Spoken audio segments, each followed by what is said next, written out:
Welcome and thank you for joining us this Friday afternoon. My name is Beatrice, CEO of Swara AgriLogistics and Solutions Limited. At Swara, our vision is simple yet powerful to be East Africa's trusted partner in building resilient agri export systems that preserve value and unlock global markets. Our mission is to deliver solutions in cold chain, post harvest handling, procurement, and training. These are solutions that reduce losses, strengthen cooperatives, and improve competitiveness. All these are the realities we face every day in our region. East Africa loses up to 40% of harvested food before it ever reaches a consumer. And that's about 150 billion Kenya shilling wasted annually in Kenya alone. Farmers lose incomes, cooperatives lose trust, exporters lose opportunities. And that's why we are starting this Friday training series, which is free, practical sessions designed for cooperative leaders, exporters, SACCO managers, non governmental organizations, and county governments. We are here to bridge the gap between knowledge and action. Today, we begin with one of the most urgent topics, that is cold chain for cooperatives. So let's start with the big picture. Across Kenya and East Africa, 40% of food is lost post harvest. Imagine this: a farmer in Meru delivers crates of mangoes to a cooperative, but because the truck is delayed and the fruit is stored in an open shed, by the time it reaches Nairobi, half of it has overripened. The buyer rejects the shipment and the farmer goes home with nothing. That's a very sad situation. This is not an isolated case. It is happening in Makueni with mangoes, in Kirinyaga with vegetables, and even in Kisii with bananas. In Uganda, just across the border, maize that is stored in poor facilities attracts aflatoxin. That leads to massive rejections, and these losses are preventable. The challenge is not just about the production level. We have a lot of challenges at the production level, but that's not where it stops. The challenges also lies in the handling, in storage, as well as in transport. So, without solving this, cooperatives cannot truly grow. Now, let's talk about the pain points that every cooperative leader, every aggregator, every agri group, every institution, or every agricultural group have to recognize today or elsewhere. The first is storage gaps. Very few working cold rooms are accessible in rural areas in Kenya, as well as across East Africa.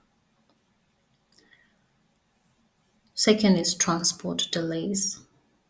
Long distances, poor road networks, and lack of refrigerated trucks. The third pain point is the market rejection. And this is a situation that happens when exporters or supermarkets reject produce just because it fails to meet the quality standards. The last but not least are member losses. And this is when farmers lose trust in the cooperative because they don't see consistent results. Members go sign up to a cooperative because they believe and have hope that they will get consistent results. But when they consistently fail to find these results or to get the results that they expected, then they lose the trust and they walk away. And here is an example.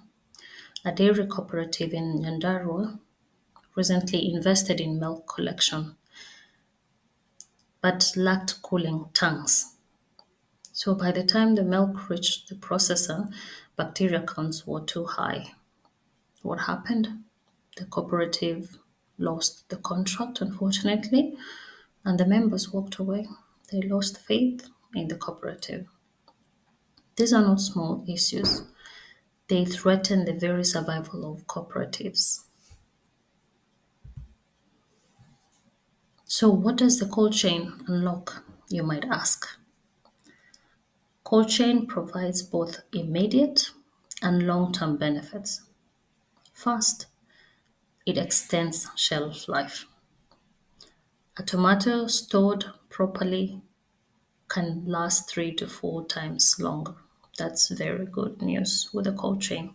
And that means more time to find a good buyer. That gives time to the buyer to look for the farmer to look for the buyer without so much pressure. Second, it ensures compliance with export standards. Think about the European Union or the Gulf markets, which is a very fast growing market for Kenyan and East African produce. They require strict temperature control from farm to shelf. So without cold chain, we cannot access those markets, unfortunately. That's simple. Third, it gives cooperatives bargaining power. With less pressure to sell quickly before spoilage, you can negotiate better prices. And so that's a good thing. And finally, it creates stable incomes for members. So farmers know their produce won't rot before sale. So then they invest more confidently. Let me give you another real case that happened recently in Rwanda. The government of Rwanda invested in shared cold hubs for horticulture cooperatives. Within 2 years, smallholder incomes increased by 30% because rejections dropped and export rose. And that's the power of cold chain. So that's how important it is. So, how do we move then from theory to action? At Swara, we provide you with practical steps that cooperatives or agri groups or aggregators and exporters can take immediately. The first step is to map volume and key crops. Know exactly what produce is being aggregated, in what volumes, and at what times. Without data, it is impossible to plan. Number two, invest in shared cooling. Not every cooperative can build a cold room or even purchase one. But by pooling resources or partnering with county governments and NGOs, you can access shared facilities. That's possible. Number three, lease transport. Rent trucks. Refrigerated trucks are very expensive to own.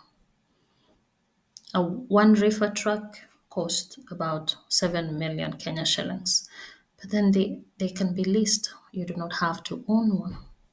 Even leasing for peak harvest seasons or months can transform outcomes, just like owning one. So yes, you do not have to. There are those cooperatives that can afford, and that is very good. But majority of the cooperatives in Kenya and across East Africa do not afford a 7 million reefer truck, for that matter. Number four, train members. This is where we emphasize at Swara.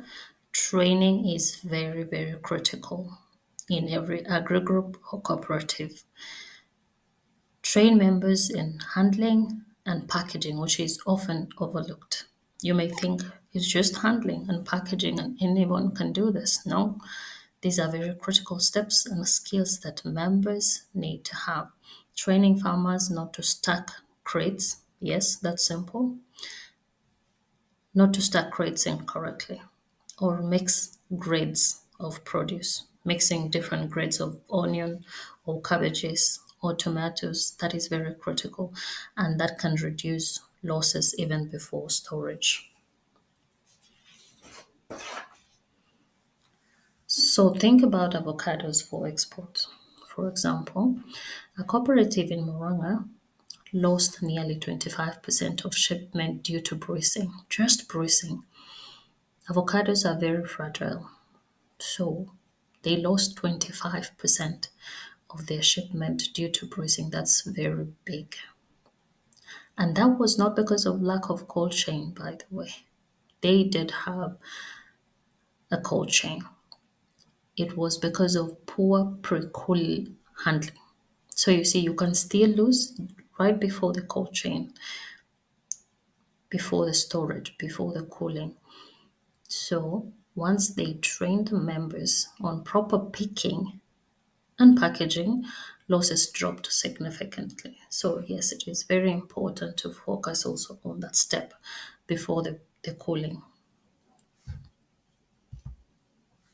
So at Swara, we came up with an action plan that can help your group, your cooperative to plan forward. And this we call 30, 60, 90 action plan. And this is very strategic because change does not happen overnight. It can be structured. So then the cooperatives, the agri groups, institutions can adopt this framework. So for 30 days, first 30 days, only focus on the basics. Train members on immediate handling practices. For example, stop using woven sacks for tomatoes. Switch to crates instead. Very basic, affordable changes, but very critical. For the next 60 days, focus on partnership. Approach non governmental organizations, county governments, or private providers for shared cold storage or leasing arrangements. For example, counties like Nakuru County have grants for cooling units. Explore those partnerships, leverage on those, consider those partnerships. And for the next 90 days, strategize. Develop a cooperative, a group cold chain strategy. You need to plan, you need to have a goal, an objective. What is our cold chain strategy?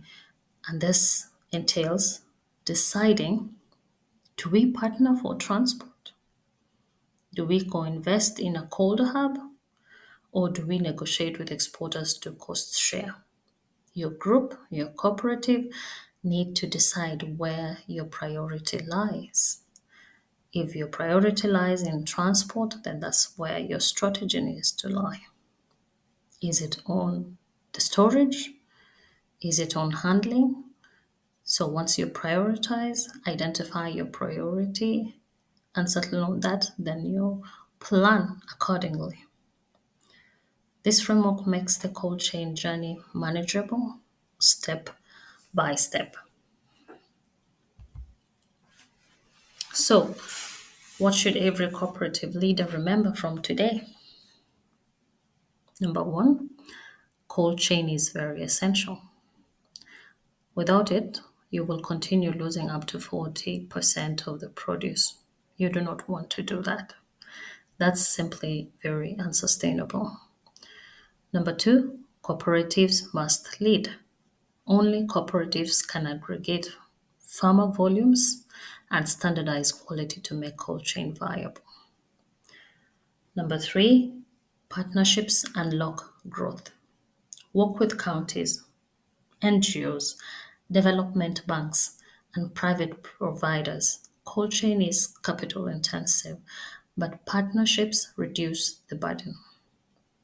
So let me ask each one of you here today, where do we lose most? And how can cold chain reduce it? Where do you see the loss the most? Is it in transport? Is it in handling? Is it in storage? And how can cold chain reduce that? That is a question that you must take back to your members today, to your groups, to your board.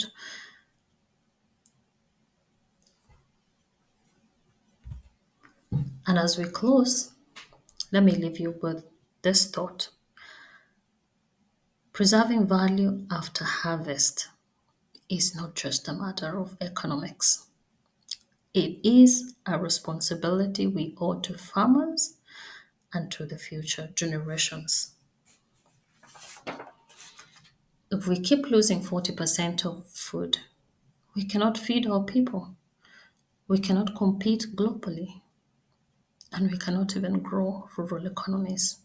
But if we build cold chain systems through strategy, partnerships, and training, we can unlock premium markets. We can strengthen cooperatives and secure farmer incomes. At Swara, this is our mission to preserve value and deliver solutions. And on that note, we end our training today. Thank you for joining us today. We look forward to seeing you in the next session of the Friday training series. Goodbye.